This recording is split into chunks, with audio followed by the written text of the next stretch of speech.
Hey guys, I just got back from the Blackmagic Design Conference and Expo in Miami, and I wanted to tell you a little bit about everything, and especially the Blackmagic Pocket 4K. First off, I want to give a huge shout out to Future Media Concepts for putting on an awesome event. The DaVinci Resolve training was amazing, and it was really good to learn things from the industry leading professionals, straight from the lion's mouth. During the expo night, they had a raffle, and I won the grand prize, which was a trip to NAB Vegas 2019. So thank you guys so much for that. That is insane, and I am just so excited. I can't wait. Guys, there's never a point where you should stop learning. Even if you feel like you know something really well, it doesn't hurt to be in the room with the people who do it every single day. No matter how well you think you know a program, I'm almost positive there's something that you just didn't know about. Definitely check them out online. It's Future Media Concepts, and they offer training in like almost every platform you could imagine. Also at the expo night, they had the extremely rare prototype of the Pocket 4K, and I finally got to get my hands on this thing. I asked around on the forums for a couple days prior to the conference and gathered a basic list of questions that most of you wanted answered from Blackmagic. Keep in mind, this is just still a prototype, so a few of the questions they just didn't have answers for. Regardless of all that, here are the answers I could get.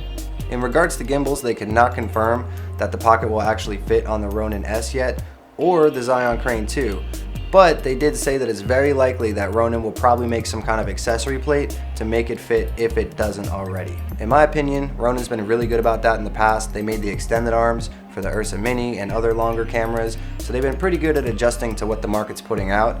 And even if they don't make some kind of adapter plate or accessory, I'm sure that some third-party company will. They did, however, say that it will fit on the tilted gravity, but I'm pretty sure most of you probably knew that already. A lot of people ask me about the speed booster. If the speed booster that they had from the original Pocket will fit on the new Pocket. They have confirmed that it will fit, but the image might look a little different due to the different sensor size. Still, there's no official answer on ProRes RAW. The response is that they're looking into it. Hopefully they can implement this into the Pocket and the Ursa 4K and Pro models, because it would save me a ridiculous amount of hard drive space. Battery life. They've confirmed that it's about an hour on the Canon LPE6. When I asked them about the battery grip, they said that that's something they're looking into, but currently don't have any plans to make one. But I mean, that's not really a concern, because I mean, there's third-party companies that I'm sure are working on that already. I could see a battery grip coming from a third-party company within a couple weeks of its release. I remember how many third-party companies popped up and offered those battery grips when the Canon 5D series first came out. In regards to test footage, still a huge no. But I mean, we're only 2 months away from the release, so I'm sure it's got to be coming any day now. So fingers crossed on that one. One of my favorite answers was that they did confirm the release in September.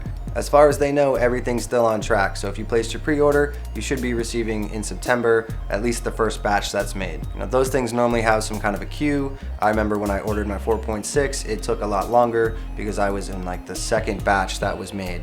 All in all, the camera felt great. A lot lighter than I anticipated, and I was even told that the production models will actually be even lighter than the prototype, which is kind of mind-blowing. That screen is awesome. I don't know how well it's going to hold up in sunlight, to be honest with you, but I'm sure I can get some kind of screen hood for that down the line. One of the things that makes this camera a beast is the dual native ISO. I got a chance to play with it a little bit, and I was just blown away at how clean it was at 6400, and I even brought it up to 25,600, and it looked really clean on that screen. But I guess I really need to have that footage in RAW format and break it apart in Resolve before I could really see what its limitations are, and even if that's even usable that high. But a camera of its size with that good of cinematic quality, putting out clean 3200 and even 6400 ISOs is going to be amazing for me. Now, this camera in no means is going to be replacing my 4.6K as my A cam, but it's going to be really nice to have a lightweight setup that I could just throw in a backpack and travel with and take wherever I gotta go, especially for smaller shoots and small interior rooms and things like that. It's gonna be good to just get a lot more mobile again. Once again, a huge shout out to the Future Media Concepts team.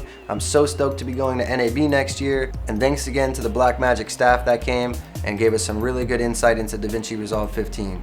Guys, thanks again for watching. If you have any questions, comments, please leave them below, and make sure you subscribe to the channel and come back for more behind the scenes content, as well as interviews and gear reviews.